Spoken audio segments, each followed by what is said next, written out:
ابھی جیسا کہ آپ نے پہلے بتایا کہ لاسٹ جو انسائٹس آئے تھے اس میں یہ بتایا گیا کہ خواتین کو زیادہ ڈپریشن یا انزائٹی میں وہ جا رہی ہیں. اب بتا رہے ہیں کہ وہ نوجوان جا رہے ہیں. تو آپ کو کیا لگتا ہے کہ زیادہ کن میں پایا جاتا ہے؟ کیا بوڑھے افراد میں یا جو عمر رسیدہ لوگ ہیں ان میں بھی ڈپریشن پایا جاتا ہے؟ کیونکہ ان کی تو عمر گزر چکی ہے, اب ان کو کس طرح, ان کی کیا وجوہات ہو سکتی ہیں ڈپریشن کی؟ یہ ڈپینڈ کرتا ہے کہ ہوم اس پہ ماحول پہ کہ آپ کا جو ہے نا جو اندر گھر کا ماحول کیسا ہے. جی, اگر گھر کا ماحول ٹھیک ہے تو پھر تو موسٹلی جو ضعیف لوگ ہوتے ہیں اس میں تو نہیں ہوتے. لیکن اگر گھر کا ماحول ٹینس ہے تو ظاہر بات ہے اس نے تو ٹینشن لینا ہے اپنے بچوں کے بارے میں اور سب کے بارے میں کیا کیا ہونا ہے. دوسری بات یہ ہے کہ آپ نے بتایا کہ فیمیل میں ایک تو ناؤ سوشل میڈیا یوز بہت زیادہ ہے. جی, بہت زیادہ ہے, سوشل میڈیا یوز بہت زیادہ کرتے ہیں. اور دوسری جو ہے نا ہم مطلب جو اللہ تعالیٰ نے جو چیزیں دی ہوتے ہیں نا ہم اس پہ مطلب ہمیں اس کا ناشکر ہے. ہم جو اللہ تعالیٰ نے جو چیزیں دی ہے ہم اس کو دیکھتے نہیں ہیں اور ہم کہتے ہیں کہ فلانا چیز میرے پاس نہیں ہے, فلانا چیز میرے پاس کیوں نہیں ہے, فلانا چیز نہیں ہے. حالانکہ اگر بندہ ہاسپٹل میں جائے اور ایک مریض سے پوچھے اور ایک مریض کو دیکھ کے وارڈ میں جائے, ایمرجنسی میں جائے اور بندہ دیکھے نا تو بندہ کہتے ہے یار میں تو ٹھیک ہوں, اللہ کا لاکھ لاکھ شکر, تبھی بندے کو احساس ہوتا ہے. بالکل. تو آپ ہاسپٹل میں ہوتے ہیں تو دن میں کتنے پیشنٹس آ جاتے ہیں جو ڈپریشن اور انزائٹی کے لیے آتے ہیں؟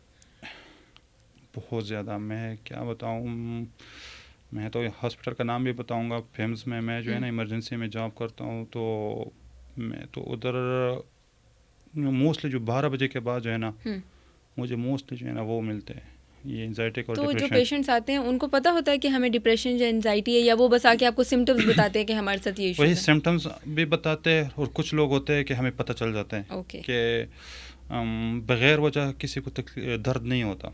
کوئی وجہ ہوتی ہے تو درد ہوتا ہے, کسی کو بغیر وجہ جو ہے نا کسی کو پسینے نہیں ہوتے, کوئی وجہ ہوتی ہے. اب اگر ٹیسٹ وغیرہ سب کچھ کلیئر ہے اور اگر وہ اپنی ہسٹری جو ہے نا ارریگولر بتاتے تو ہمیں پتہ چل جاتا ہے کہ یہ انزائٹی میں جا رہی ہے.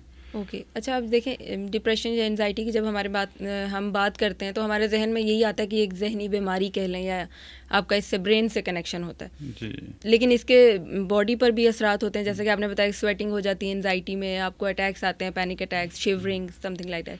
تو یہ بتائیں کہ اب دیکھیں آپ نے جیسا کہ بتایا کہ کچھ پیشنٹس آتے ہیں کہ ان کو مطلب ان کو بظاہر تو کوئی وہ ان کی رپورٹس بالکل کلیئر ہیں لیکن ان کو پین ہے.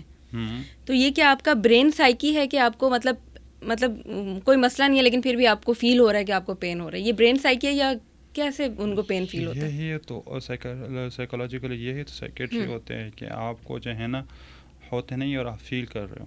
مطلب یہ آپ کی برین سائیکی ہے, آپ کو پین نہیں ہے لیکن آپ کو لگ رہا ہے کہ آپ کو پین ہے. ایسے بھی کہہ سکتے ہیں, یہ نہیں پین اس کو درد ہے تبھی وہ جو ہے نا کوئی ارریگولر وہ ہو رہا ہے. مطلب اس کو جو ہے نا فار ایگزامپل اس کو ایچنگ ہو رہی ہے تو ایچنگ ہو رہی ہے, وہ فیل کر رہا ہے تو تبھی آیا ہوا ہے ہاسپٹل, وہ تو نہیں. لیکن اس کو بیسیکلی جو ہے نا نہیں ہوتا. ٹھیک ہے, جیسے میں نے شروع میں بتایا کہ ڈپریشن میں جو ہے نا بندے کا جو ہے نا مومنٹ ریسٹرکٹیڈ ہو جاتا ہے. آپ گھومتے پھرتے نہیں ہو, آپ جو ہے نا واک نہیں کرتے, آپ ایکسرسائز نہیں کرتے, آپ کھانا صحیح طریقے سے نہیں کھاتے, آپ سلیپ ڈسٹرب ہو جاتا ہے, آپ کا سب کچھ ایپیٹائٹ ڈسٹرب ہو جاتا ہے, آپ کا ڈائجیشن ڈسٹرب ہو جاتا ہے.